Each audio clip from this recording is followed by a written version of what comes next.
अखंड समाधानाचा खरा मार्ग हा उपदेश सांगतो.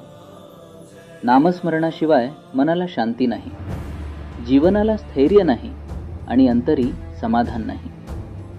वाणीने रामनाम, कायेने सेवा आणि चित्ती रामध्यान यातच जीवनाची पूर्तता आहे.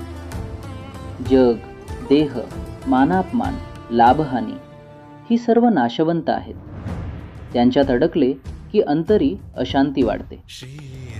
वृद्धपणी शरीर क्षीण होतं, पण वृत्ती क्षीण होऊ देऊ नये. प्रपंचात राहूनही मन रामाकडे ठेवावं. जे काही घडलं ते रामकृपेनेच घडलं हा भाव ठेवला की मन हलकं होतं.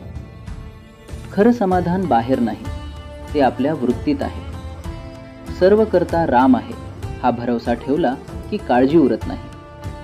म्हणून शेवटी एकच मागणं, रामनाम सोडू नका.